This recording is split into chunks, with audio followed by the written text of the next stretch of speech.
An international design competition's been launched to regenerate a large section of Wolverhampton city centre, amid concerns that progress on the site has stalled for nearly a decade.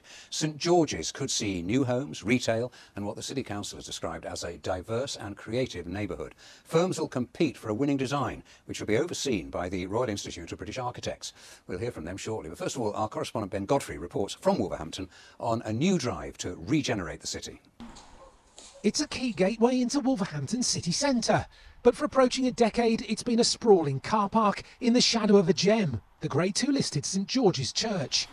But this 10-acre site, once home to a supermarket, could be turned into homes, cafe bars and community facilities. These have been our long-term plans for the vision of the city centre, but also what we need to incorporate is not just the city centre but the districts, Bilston, Wentzfield, Tetnall. It's really important that we take the whole city approach. Over then to the architects, who are being asked to compete to design a new sustainable neighbourhood.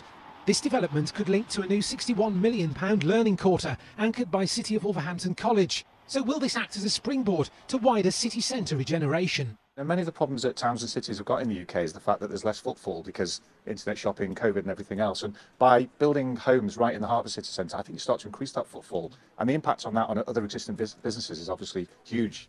More places to socialise, more homes. That's the wish list of people living here.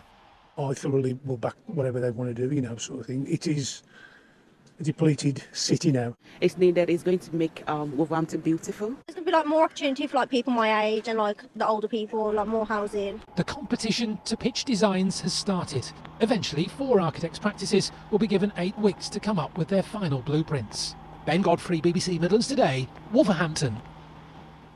Well, earlier I spoke to Angela Brady from the Royal Institute of British Architects, who gave me her thoughts on the competition.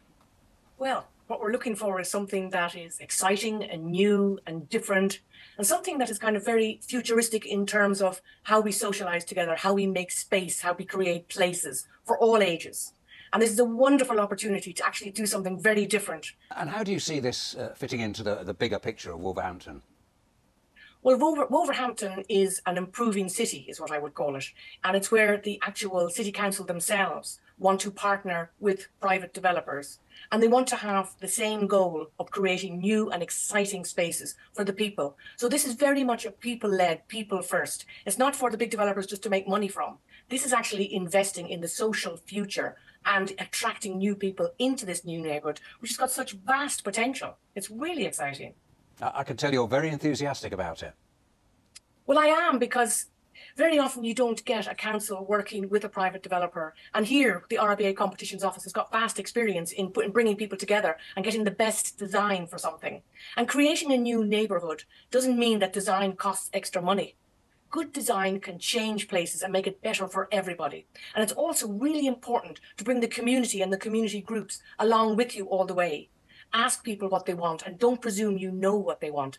It's going to have hundreds of houses. It's going to have opportunities of workplaces, play spaces, and public space being one of the most important parts of this whole scheme. So the whole thing is exciting, it's new, it's innovative, and it should be a destination place to go.